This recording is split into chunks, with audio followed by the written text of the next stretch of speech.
Thank you for staying with SABC News. You're still watching SME on Point. Following the explosion in the Johannesburg Central Business District on Wednesday night, Specialist Public Loss Adjuster Insurance Claims Africa is urging all businesses operating in the area to be proactive and contact their insurers and notifying them of possible business interruption claims. Having hit by the COVID-19 pandemic, then load shedding, small businesses in the area are counting the costs. For more, I'm joined by Ryan Woolley, who's the CEO of Insurance Claims Africa. Good afternoon.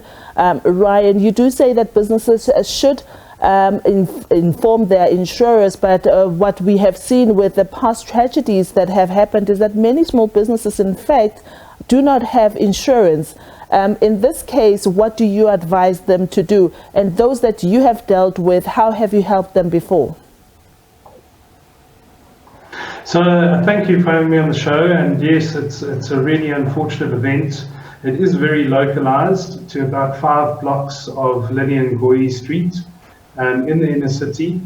And it does look like it is an explosion of some form. So it would be a trigger to the insurance policy. If there is an insurance policy in place, like you've pointed out, we would encourage all the businesses in that area, which we've been informed, certain of them have been advised to close by the police, to shut their doors. And the investigation will take quite a bit of time to establish what the cause of the loss is. And then you've got the period of time for the place, for the repairs to be affected, where these businesses will be continued to be affected. Transport routes already being told to be find alternative paths. So the foot traffic in that area is going to diminish quite incredibly. So the businesses will be affected. Those that have got insurance cover, we encourage them to go and check.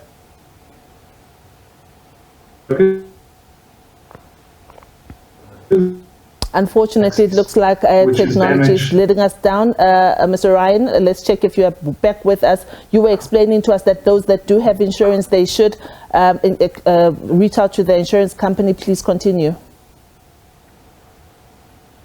Absolutely, and they should reach out to see if they've got business interruption cover and prevention of access cover linked to that, because that will give them the cover to claim for any of the losses that they suffer, any turnover reduction that they suffer because of the event and the damage that's occurred.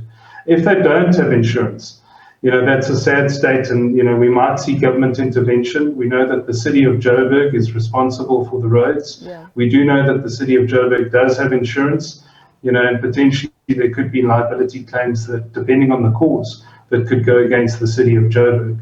But again, that would be a process that would have to be, would have to unfold. I must applaud everybody at the moment that's involved in it. Kenya's opposition, led by former Prime Minister Raila Odinga, has come under fire for organizing protests that turned violent and are damaging economic development in Kenya. Odinga has refused to accept last year's election result and is now using the high cost of living as a reason for the protests. He's used social media platforms to rally support. These are the third rounds of protests that the opposition has called for this month.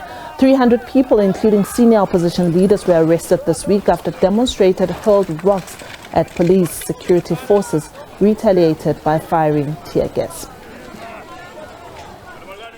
Taxes, they're not supposed to be abrupt. It's not supposed to be something abrupt.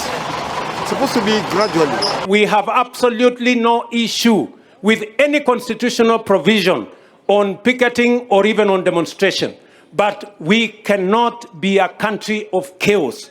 We cannot be a country of violence. And nobody should take advantage of any constitutional provision to perpetuate violence, to perpetuate anarchy, and to destroy people's property and cause loss of life and destroy public property. That is unacceptable. We are a democracy and we are a peaceful country. That's all from the On Point team for this week. Your weather details are coming up with Mpumelelo Manyati. After that, the SA Today team is standing by with you after the news. Goodbye from me.